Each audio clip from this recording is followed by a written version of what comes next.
Alright guys, we've got a brand new patch for Elden Ring Night Reign that's live right now, and it actually brings in a number of massive changes. We're seeing XP rate increases anywhere between 50 to 65%, if not even more, as well as now we finally get extra revives for every single night bosses. So we're going to talk about that in this video, and let's dive right in.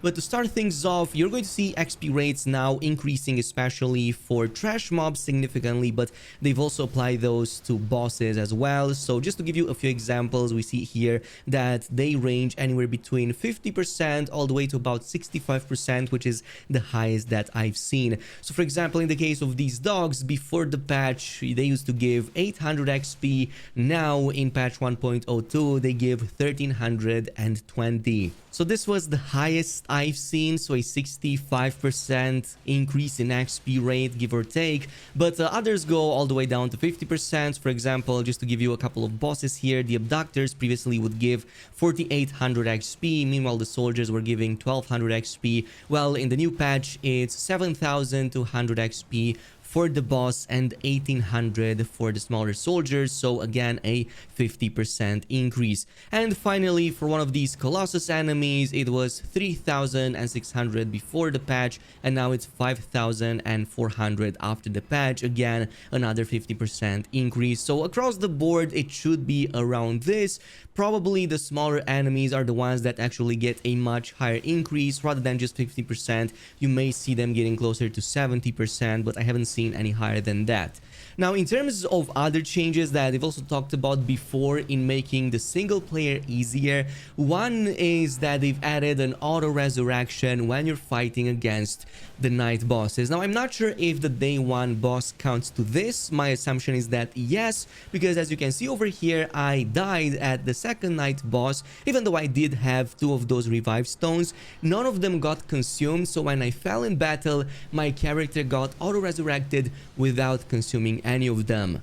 And here is the kicker: just because you consumed your auto revive in one of the night bosses, it doesn't mean that they are going to now be gone for the duration of the whole fight. So for example, in the third day boss encounter in the same run, I died yet again against the third day boss encounter, and now I got auto resurrected again, but also without consuming those auto revive stones, of which I got 3 over here. So you can see that none of them get consumed, and I still have them in my inventory upon doing so. I then proceeded to, of course, lose every single one of them until I got the boss out. But hey, just so you know, you actually get all of these options, so now you're going to have much easier runs when it comes to single player. Now, what I didn't notice is if the bosses got any nerfs or buffs for that matter. To me, they seem exactly the same as they've been before. So the same amount of damage, the same amount of staggers they take as before.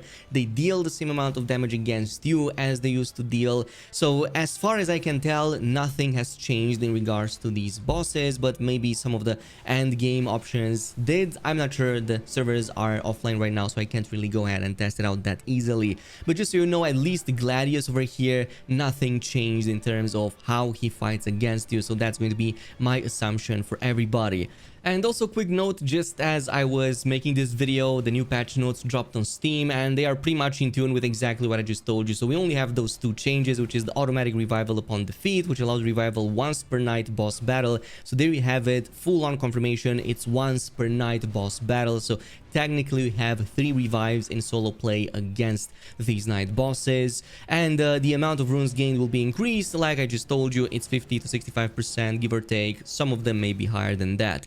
However, there are some other changes that will drop in the next few weeks. It seems that the next week we'll see some other patches coming in with a bunch of other changes. Right now there are quite a few problems that the game has. Specifically, I'm going to talk about the ones that purely affect the gameplay, one of which is sometimes the odd parkour mechanics just prevent you from actually climbing surfaces, which I found to be really annoying and really need a fix. Sometimes your character is able to grab ledges way above its head. Other times it can't even jump on something that's below knee level for some reason. I'm not sure exactly why, so hopefully that's going to get addressed too.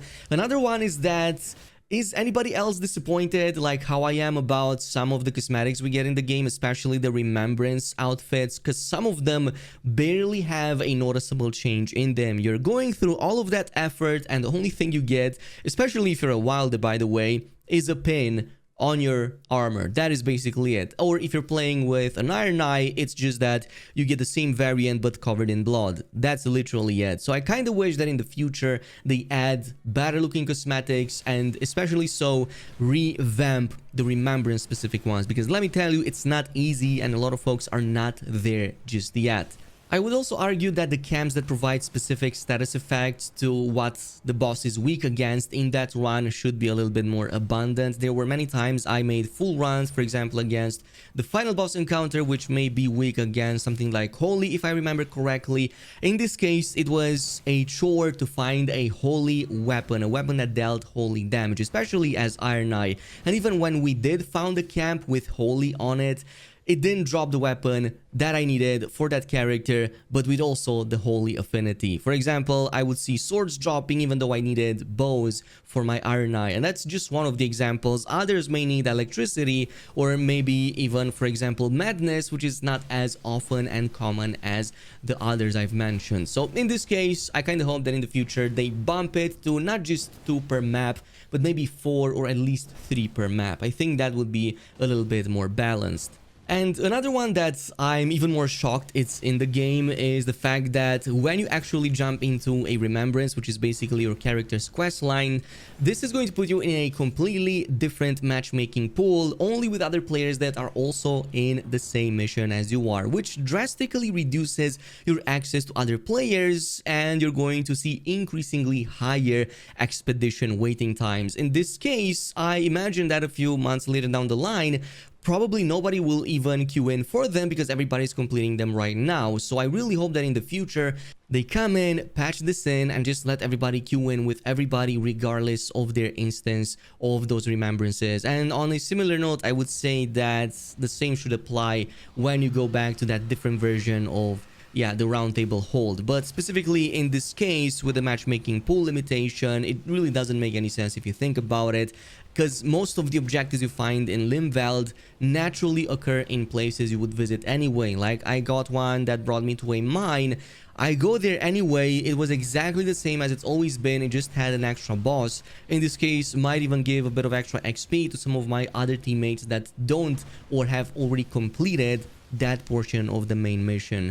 So just some of my gripes. Do let me know down below in the comments if you do see any other issues, or if you want to see any other changes in any of these upcoming patches. This is pretty much it with the video. Thanks much for watching, and I'll see you in the next one.